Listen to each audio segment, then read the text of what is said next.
எடுத்துக்கொள்ளுங்கள். ரூத் புஸ்தகம்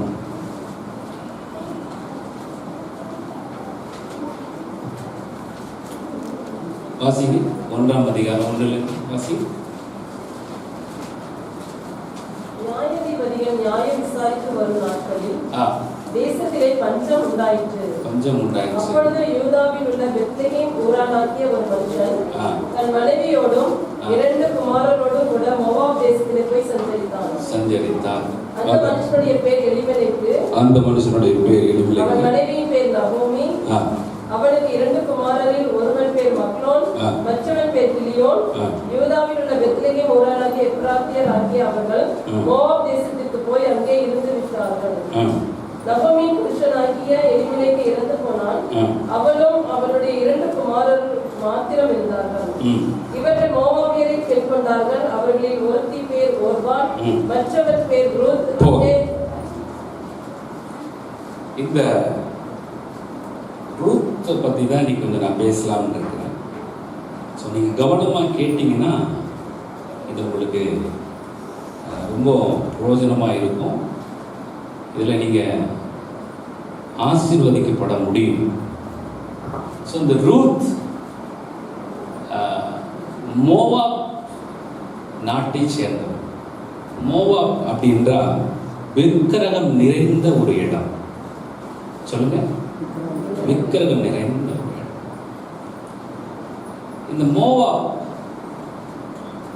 அவருடைய கலாச்சாரம், அவருடைய வழிபாடு இதெல்லாம் எப்படி இருக்குன்னா, ஒரு சிலைக்கு முன்பதாக அவங்க என்ன பண்ணுவாங்க, வணங்குவாங்க.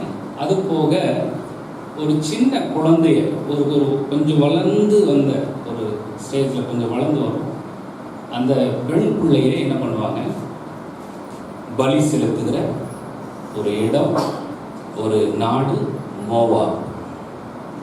இந்த மோவாப்ல தான் யார் இருக்கிறா சொல்லுங்க, ரூத் இருக்கிறா.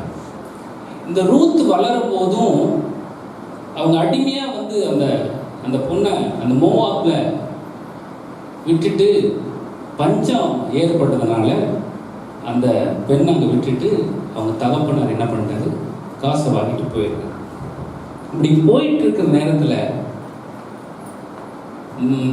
ரூத் என்ன பண்ணுறா, கொஞ்சம் வளர்ந்து வந்த உடனே அவருடைய வாழ்க்கை மோவாப்புடைய கலாச்சாரம், மோவாப்புடைய வழிபாடு, மோவாப்புடைய ஆவி அவளை என்ன பண்ணிச்சு, சூழ்ந்து கொண்டு.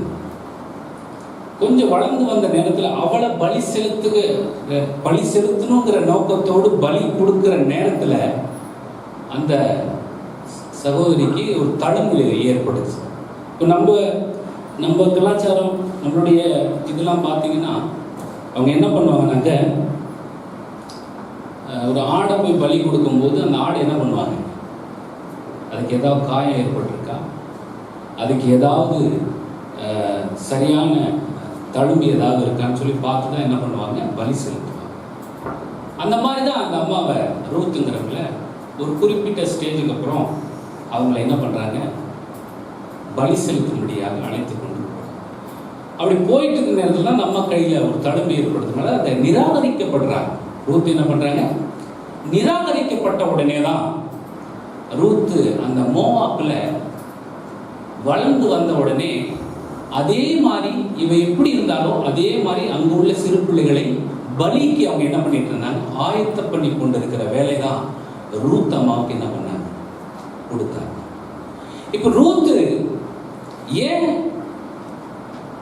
இந்த பரிசுத்த வேதாகமத்தில் எழுதப்பட்டிருக்குன்னா 2 விஷயம். ஒன்று, மோவாப்புடைய கலாச்சாரத்தின்படி அல்லது மோவாப்புடைய வழிபாட்டின்படி அவள் வாழ்ந்தாலும் தன் மாமியாரை என்ன பண்ணி கொண்டார், சொல்லுங்க. அவங்களதான் கேட்டேன், சத்தமே வரலையே. ஏன் மாமியார் சொன்னோடனே எல்லாரும் வாய் எப்படி அமைந்தது? மாமியார் என்ன குடும்பப்படுத்துறாங்களா? மாமியாரை தன்னை என்ன பண்ணி கொண்டாள், அவர் பற்றி கொண்டார். எதற்கு மாமியாரை பெற்றுக்கொண்டார்? ஐயா எத்தனையோ தடவை பிரசன்ட் பண்ணியிருக்கேன். அம்மா பாசம்மா எத்தனையோ தடவை பெண்கள் கூட்டத்தில் உங்கள்கிட்ட என்ன பண்ணியிருக்கலாம்? ஏன் மாமியாரை பற்றி கொண்டார்? ஏமா மாமியாரை பற்றி அந்த ஒரு வார்த்தை பாருங்க. அது சொல்றா, அந்த எனக்கு ரொம்ப பிடிக்கும் ஒரு வசனம்.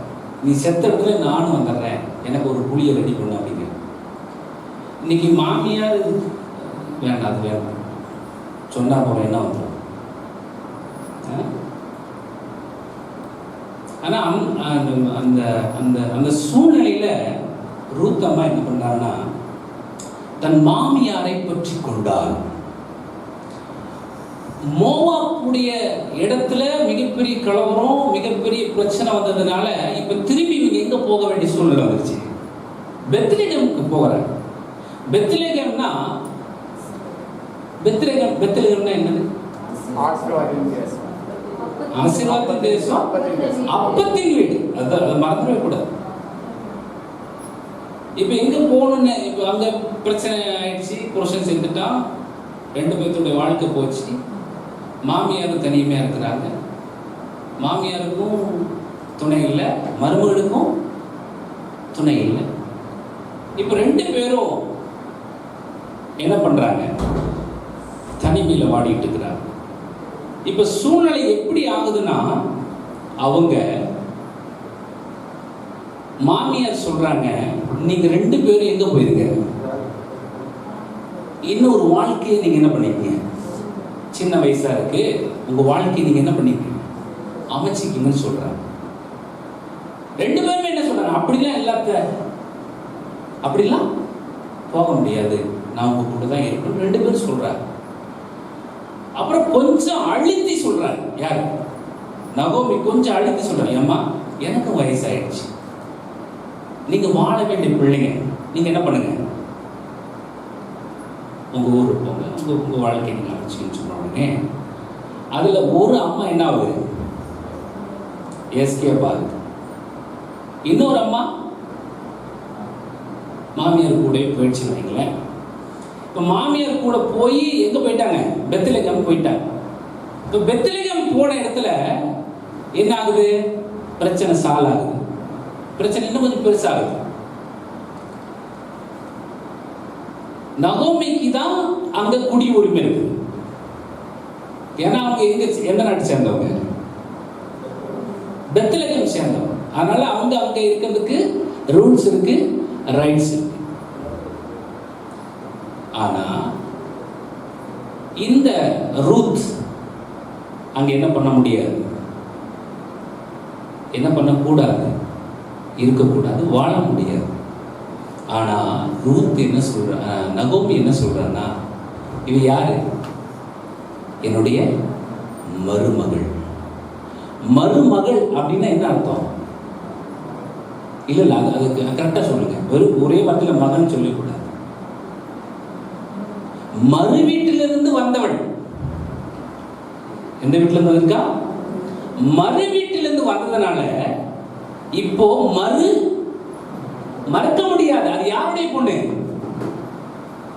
மாமியார்லாம் சொல்லுங்க, ஏன் பொண்ணுன்னு சொல்லுங்க. ஏன் சொல்ல மாட்டேங்கிறீங்க? அதுல போடணும் உங்களுக்கு பயம். அதுலயும் கொஞ்சம் சில தடமா இருக்கு. மருமகள் என்பது தாம் வீட்டுக்கு வந்தவள், மகள் ஸ்தானத்தில் இருப்பவள் தான் யார்? மருமகள். இந்த மருமக அவ சொல்ற, நகோமி சொல்ற, இது என் மருமக, இவளை நான் விட்டுட்டு போக முடியாது, ஏன் கூடவே.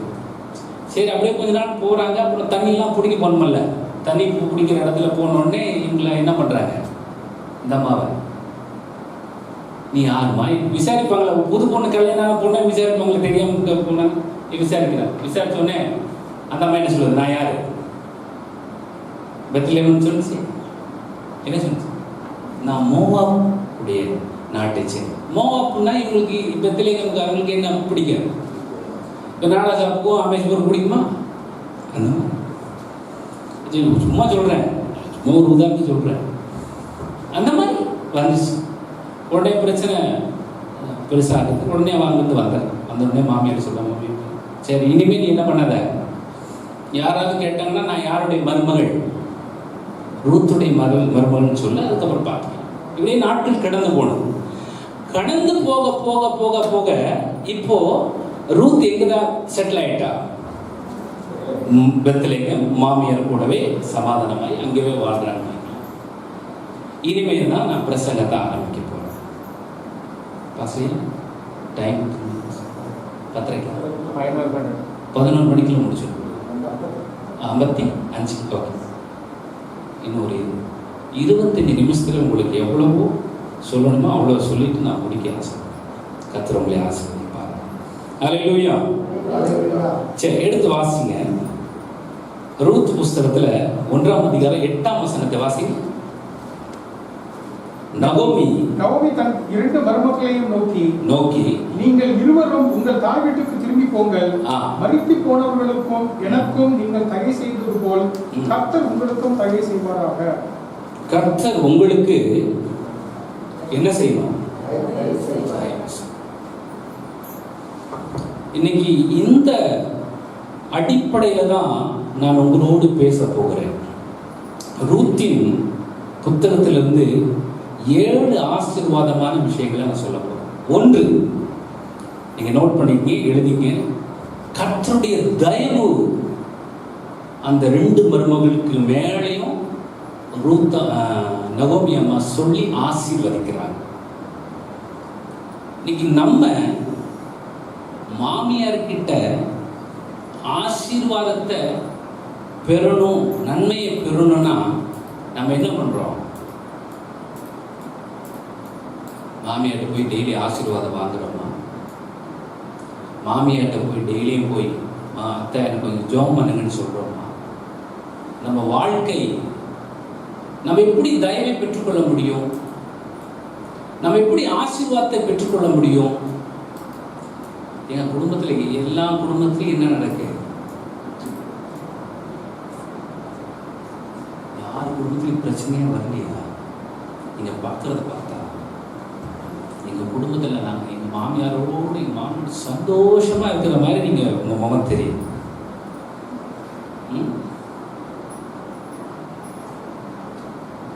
இங்க அந்த தயவுங்கிற ஆசீர்வாதத்தை நகோமி அம்மா யாருக்கு சொல்றாங்க? 2 மருமட்டி சொல்றாங்க. இந்த தயவு பெறுகிற பிள்ளைகளா நாம் இருக்கணும். மாமியார்கிட்ட நம்ம எப்படி இருக்கணும்? சொல்லுங்கம்மா. தயவு பெறணும். மாமியார் குடும்பக்காரியா இருக்கட்டுமே, மருமகன் நீங்க என்ன பண்ணணும்? இதெல்லாம் முடியாது பாஸ்டர். நீங்க வார்த்தையில வேணா சொல்லிட்டு போங்க. இந்த காதலை கேட்டு மருமகளாகிய நீங்கள் உங்கள் மாமியாருக்கு செய்ய வேண்டிய உபகரணங்கள் அல்லது அவங்களுக்கு செய்ய வேண்டிய கடமைகள் நீங்க என்ன பண்ணணும்? மாமியார் சில வயசான உடனே அவங்க என்ன ஆயிடுவாங்க? குழந்தையா. அப்ப அந்த குழந்தைய மருமக என்ன பண்ணணும்? கொஞ்சம் குழந்தைய கொஞ்சமா கொஞ்சம் பண்ணணும். சார் கொஞ்சமா கொஞ்சம் பண்ணுவாங்க. கொஞ்சம் ஏன் மருமகளை மாமியார் கொஞ்சம் இல்லை?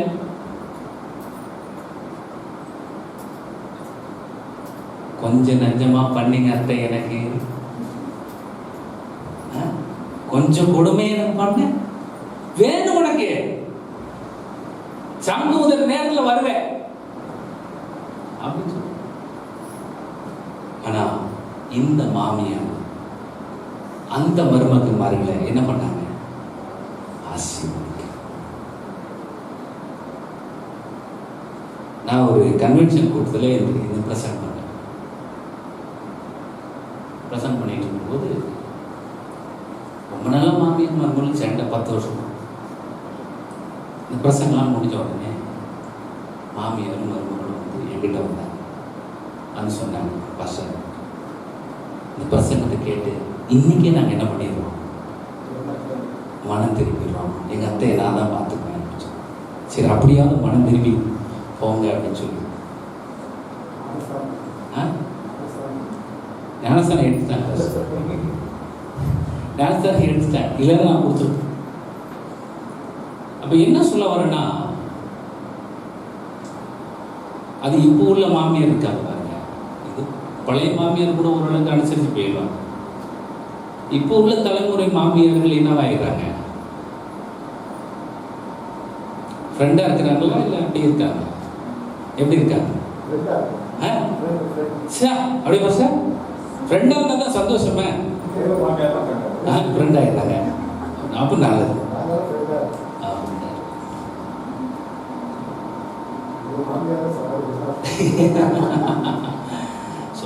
மாமியார்கள் மருமக்க பிள்ளைகளை நீங்க எப்படி பார்க்க வேண்டும்? தாம் மகள், நம்ம வீட்டுல இருந்து ஒரு பொண்ணு இன்னொரு இடத்துக்கு போகும்போது அந்த மாமியார் என்ன பண்ணுவாங்க? நீங்க உங்க மருமகளை நல்லா வச்சிருந்தாதான் நம்ம மக அங்க எப்படி இருக்க முடியும்? சார் நல்லா பிரச்சனை பண்றீங்க, இன்னைக்கு எங்க அத்தை எனக்கு பிரியாணி ரெடி பண்ணி வச்சிருப்பாங்கன்னு நினைக்கிறேன்.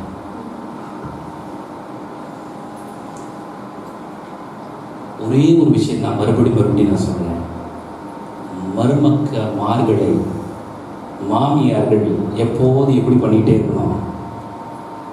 ஆசீர்வதிச்சுட்டே இருக்கணும். அல்லேலூயா. எப்பயுமே நம்ம வாழ்க்கையில அவங்க என்ன பண்ணிக்கிட்டே இருக்கணும்? ஆசீர்வாதங்களை பெற்றுக்கொண்டே இருக்க வேண்டும். எங்க அத்தை இருக்கிறாங்க, அவங்க எப்பயுமே பார்த்தீங்கன்னா எங்களுக்கு ஜோப் பண்ணுவாங்க.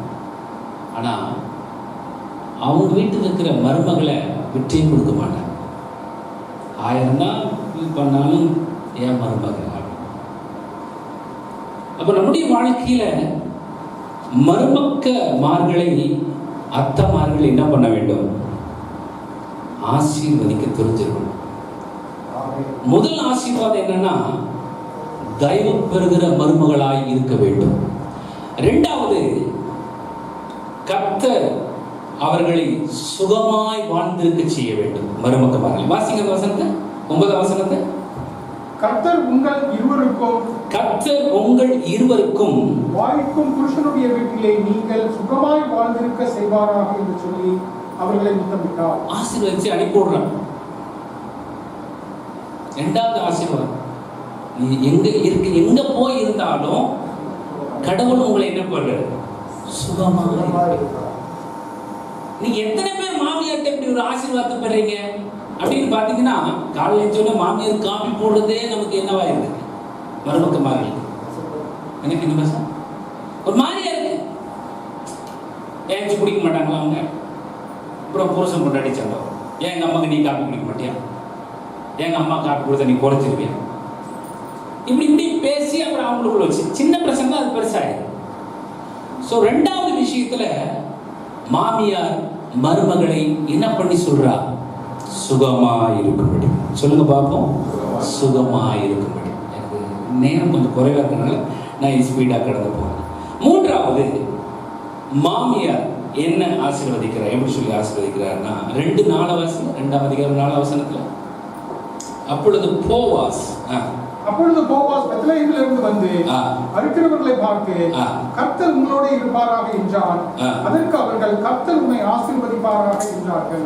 இதுதான் போவாஸ் பெத்லகேமில் அவர் தோட்டத்துல வேலை பார்க்கிற எல்லாரையும் என்ன பண்றாரு? ஆசீர்வதிக்கிறார். இந்த ஆசீர்வாதம் யார் மூலமா கடந்து வருதுன்னா, நகோமி அம்மா மூலமா கடந்து வருது. யாருக்கு? ரூத். இப்ப ரூத் எங்க இருக்கிறா? இந்த வயல்வெளியில என்ன பண்ணிட்டு இருக்காங்க? அவங்க வேலை செஞ்சுட்டு இருக்காங்க. என்ன வேலை செஞ்சுட்டு இருக்காங்க? 100 நாள் வேலை, கம்மா வேலை செஞ்சுட்டு இருக்காங்க. கதிர் அதுவும் அறுக்க கூடாது. அறுக்கிறதுக்கு இன்னும் என்ன பண்ணல? பர்மிஷன் கிடைக்கல. அங்க இருக்கிறத பிறக்கிறதுக்கு மட்டும்தான் அனுமதி வாங்கியிருக்காங்க. இன்னும் அறுக்க அப்படி இருக்க சூழ்நிலையிலும் போவாஸ் அங்க இருக்கிறவங்களை என்ன பண்றாரு? அதுக்கு இவங்க என்ன சொல்றாங்க? ஏமா உங்களை தான் கேட்கிறேன். சரிங்களா? ஆசீர்வாதம் எனக்கு அது பாஸ்டர் நீங்கள் பார்த்து சொல்லியிருக்கீங்க. பாஸ்டர் உங்களுக்கு எத்தனை ஆசீர்வாதம் சொல்லுங்க. என்ன பாஸ்டர் உங்களுக்காக எத்தனை ஆசீர்வாதம் சொல்கிறார்? 1ஆம் தேதி ஆகணும் ஆசீர்வாதம் ஜெபம். பாஸ்டர் கர்த்தர் உங்களையும் சொல்லியிருக்கீங்களா? எத்தனை பேர் சொல்லி கைத்து? நான் மட்டும் தான் தூக்குறேன். என்னைக்கு நம்ம பாஸ்டர் அப்படி சொல்லியிருக்கிறோம்? நம்ம பாஸ்டர் சொல்றதுக்கு நமக்கு என்ன வராது? நம்ம வீட்டில் இருக்க மாமியார்கிட்ட சொல்றதுக்கு வாய் வராது. அப்புறம் பாஸ்டர் எங்க போவார்? பாஸ்டர் உங்களை ஆசீர்வதிக்கும் போது கர்த்தர் உங்களையும் அப்படி சொல்லி பழகும்.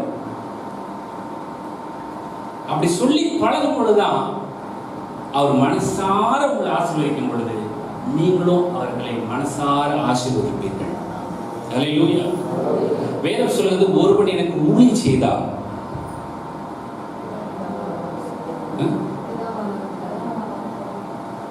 முடிங்க வசனத்தை. வசனம் முடிக்குமா? ஒரு மை ஆசீர்வதிப்பார் மைப்படுவார். எதுக்கு அவங்க ஊழியத்தை செய்யறாங்க? நீங்களாம் நல்லா இருக்குன்னு சொல்லி தான் அவர் ஊழியம் செய்யறாங்க. அப்ப அவங்கள நம்ம என்ன பண்ணணும்? கனம். அவங்கள நம்ம எப்போதும் என்ன பண்ணக்கூடாது? குத்திக்கிட்டே இருக்கக்கூடாது, குறைச்சிக்கிட்டே இருக்கக்கூடாது. எங்க வீட்டுக்கு ஜெபத்துக்கு வரவே மாட்டேங்கிறாங்க. அந்த வீட்டுக்கு ஜெபத்துக்கு போறாரு, எங்க வீட்டுக்கு ஜெபத்துக்கே வர மாட்டேங்கிறாரு. என்னையும் சொல்லுவாங்க, பாஸ் அந்த வீட்டுக்கு மட்டும் தான் ஜெபம் பண்ண போறாங்க, எங்க வீட்டுக்கு வர மாட்டேங்கிறாங்க. அது எப்படி நியூஸ் வந்துடும்? அப்புறம் அந்த வீட்டில் போய் நிற்கும் போது மூஞ்சி தூக்கி நிற்கும் அந்த அம்மா, நீங்கள் போன வாரம் அந்த வீட்டுக்கு போனீங்க, எங்கள் வீட்டுக்கு வரல. நமக்கு 1008 வேலை இருக்கும். ஆசீர்வாதம் வீட்டு தேடி வருதா, அதை பெற்றுக்கொள்ளுகிறதுக்கு நீங்க ஆயத்தமா இருக்கணும். அல்லேலூயா. அந்த ஆசீர்வாதத்தை போவாஸ் கூறும் பொழுது அங்க இருக்கிற வயல்ல இருக்கிறவங்க எல்லாரும் மறுபடியும் போவாஸ் என்ன பண்றாங்க? அந்த ஆசீர்வாதம் ரிட்டர்ன் வருது. யாருக்கு? போவாஸ். உங்கள்ட்ட இருந்து போகணும், அவங்கள்ட்ட இருந்து வரணும்.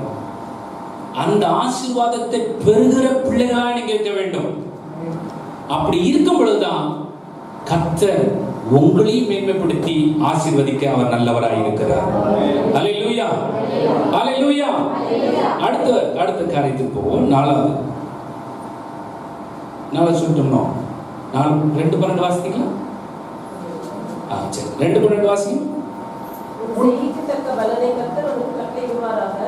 இஸ்ரவேலின் தேவனாகிய கர்த்தருடைய செட்டைகளின் கீழ் அடைக்கலமாய் வந்தவனுக்கு அவராலே நிறைவான பலன் கிடைப்பது. அவராலே நிறைவான பலன் யாரு கிடைப்பது? யாரு கிடைப்பது? நீங்களா யாரு சொல்லுங்க. நான் தான் ரூத். நான் தான் ரூத். அப்ப எங்க மாமியார நல்லா வச்சுக்கோங்க. ஏன் அதுக்கு பிடிச்சு நிற்கீங்க?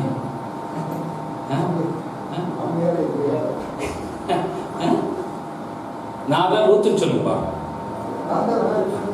அதான் ரூத்துனாலும் சிரிக்கிறீங்க. ரூத்துடைய குணாதிசயம் நமக்கு இருக்கணும். ரூத் அம்மாவுக்கு இருந்த அந்த குணாதிசயம் பார்த்தீங்களா? அந்த மாமியார் கூடவே இருக்கணும், மாமியாருக்கு பணியோடு செய்யணும். அவங்க சாப்பிடலாம், இவங்க சாப்பிட மாட்டாங்க. எவ்வளோ ஒரு அந்நியம், எவ்வளோ பெரிய ஐக்கியம் ரூத்துக்கும் நகோமி அம்மாவுக்கும். இது நம்ம வாசித்த பொழுது இந்த 4வது விஷயத்துல அங்க ரூத்து எப்படி இருக்கிறார்னா, எப்படி ஆசீர்வதிக்கப்படுறார்னா, உன் செய்யத்தக்க பலனை கர்த்தர் உனக்கு, அந்த பலன், அந்த நன்மையை ஆண்டவர் என்ன பண்றாரு? யாருக்கு? நமக்கு. இன்னைக்கு ரூத் அம்மாவுக்கு, இன்னைக்கு யாருக்கு? சபைக்கு. சரியா சொல்லுங்க, சபைக்கு. ஒரு பாரு, ரூத்தம்மா ரூத்தம்மா கண்ணீர் ஏனம்மா, கர்த்தரேசு இருக்கையில கவலை உனக்கு வேண்டாமா, ஒரு கவலை உனக்கு வேண்டாமா, ரூத்தம்மா ரூத்தம்மா கண்ணீர் வேண்டாமா. நம்முடைய வாழ்க்கையில கண்ணீர் கவலை வரவே கூடாது. வந்தாலும் அதை அனுசரிச்சு கடந்து போகிற ரூத்தை போல நாம் வாழ வேண்டும். ஹல்லேலூயா. ரூத்தை போல இருக்க வேண்டும். ரூத் எப்படி மாமியாரை பற்றி கொண்டாலும், ரூத் எப்படி மாமியாரை பிடித்து கொண்டாலும், மாமியார் எவ்வளவுதான் குடும்பக்காரியாவே இருக்கட்டுமே, எவ்வளவுதான் நம்மள இழிவா பேசட்டுமே, எவ்வளவுதான் நம்ம மாமியார் நம்மள இழிவு கீழ்த்தனமா கூட பேசட்டும், பிரச்சனை இல்லை. நம்ம அவங்களுக்கு செய்ய வேண்டிய உபகரணங்கள், நம்ம அவங்களுக்கு செய்ய வேண்டிய நன்மைகள் எப்போது என்ன பண்ணிக்கொண்டே இருக்க வேண்டும். முதிர் வயது ஆகும் பொழுது உன்னுடைய தாய் என்ன பண்ணாத, தன்னை விடாத, அவளை கிழவின்னு சொல்லாத. இன்னைக்கு எத்தனை பேர் மாமியார கிழவின்னு சொல்றோம்.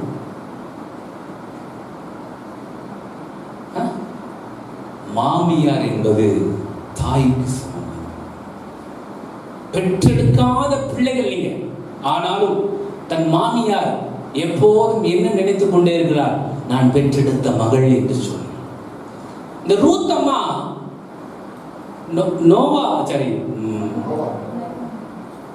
நகோமி எப்போதும் தன்னுடைய மருமகள் என்று பார்க்கவில்லை, தன் மகளாகவே பார்த்து பழகி போயிட்டார்.